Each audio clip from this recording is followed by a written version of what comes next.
দাদু, বাইরে খুব জোরে বৃষ্টি হচ্ছে, তাই না? আকাশে অনেক জোরে বিদ্যুৎ চমকাচ্ছে। আমার তো ভীষণ ভয় করছে। হ্যাঁ দাদু ভাই, এখন তো একটু বৃষ্টি হবেই, কারণ এখন বর্ষাকাল।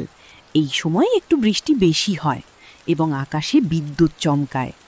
দাদু বলছে কি, তুমি আমাদের একটা গল্প শোনাও না। বৃষ্টির রাতে গল্প শুনতে খুবই মজা লাগে। অনেক দিন হলো তোমার গল্প শুনি না। হ্যাঁ দাদু, ও তো ঠিকই বলেছি। তুমি আমাদেরকে অনেক দিন হলো একটা গল্প শোনাও না।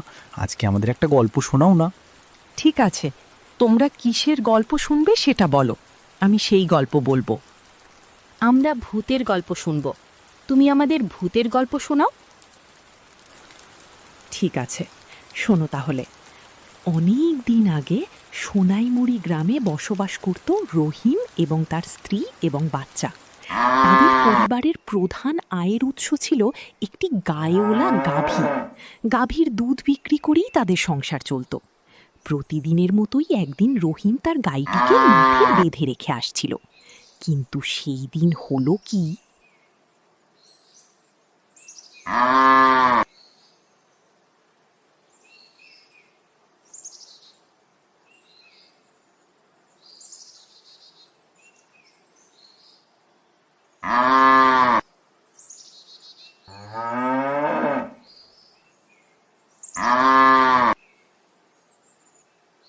আজকে তোকে এখানেই বেঁধে রেখে যাব। এখানে কিছু ঘাস আছে, ভালো করে খা, পেট ভরে খাবি। ও হরি চাচা! আরে, আমি শুনতে পেয়েছি, তুই কোনো চিন্তা করিস না। আমি তোর গাভীর দিকে খেয়াল রাখব। তুই তোর কাজে যেতে পারিস নিশ্চিন্তায়। ঠিক আছে, তাহলে আমি আসি।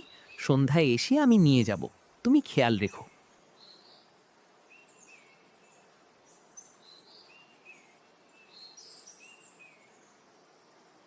কাজ শেষ করে রহিম সন্ধ্যার দিকে প্রতিদিনের মতো তার গাভীটিকে আনতে গেল।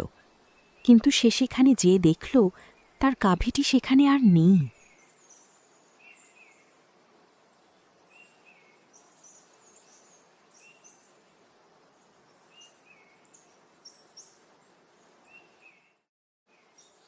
কি হয়েছে হরি কাকা?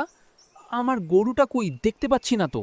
আর তুমি এখানে দাঁড়িয়ে আছো কেন? কি হয়েছে বলো তো? তোমার গরুটা আজকে দড়ি ছিঁড়ে জঙ্গলের দিকে চলে গিয়েছে।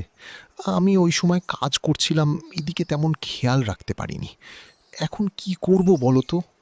কি আর করবেন, তাড়াতাড়ি চলুন জঙ্গলের দিকে, না হলে তো আবার অন্য কোথাও চলে যাবে। হায় রে, আমি আপনাকে বলেছিলাম এদিকে খেয়াল রাখতে। বলছিলাম কি, একটু পর তো সন্ধ্যা হয়ে যাবে।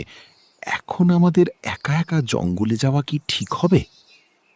কিছুই হবে না, চলুন তাড়াতাড়ি, না হলে আমার গরু আর খুঁজে পাওয়া যাবে না।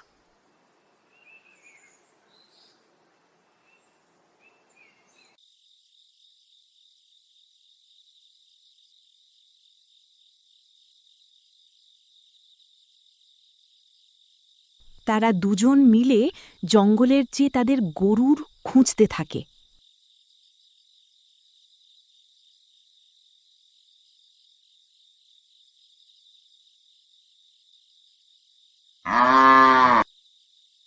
অনেক খোঁজাখুঁজির পর তারা দেখতে পায় তাদের গরুটি জঙ্গলের ঠিক মাঝখানে বসে আছে।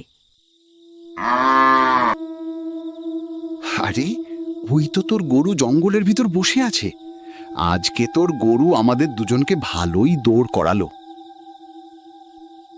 ঠিক বলেছ হরি কাকা, আজকে ওকে খুঁজতে গিয়ে আমাদের অনেক কষ্ট হয়েছে। এখন ওকে ধরে বাড়ি নিয়ে যেতে হবে। এবং যখনই তারা গরুর কাছে যায়, তাদের গরুটা একটা পেতনিতে পরিণত হয়। ভেবেছিস আমার হাত থেকে আজকে বেঁচে ফিরবি? আজকে তোকে কেউ বাঁচাতে পারবে না।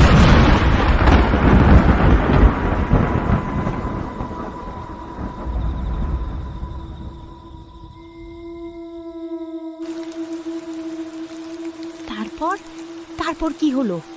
দুজনকে কি পেতনি মেরে ফেললো নাকি বেঁচে ছিল? ওদেরকে পেতনি ধরার আগেই ওরা ওখান থেকে পালিয়ে যায়। পালিয়ে যাওয়ার পর কি হয়? ওরা কি বাড়ি চলে যায় নাকি ওদেরকে আবার পেতনি ধরে? হ্যাঁ দাদু, বলো না, ওরা পালিয়ে কোথায় গিয়েছিল এবং ওদের কি আবার পেতনি ধরেছিল নাকি বাড়ি চলে গিয়েছিল?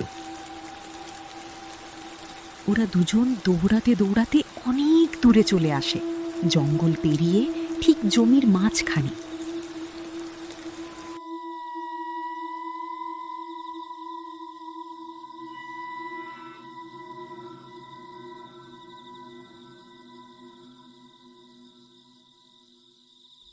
এসব কি হলো? ওটা কি ছিল?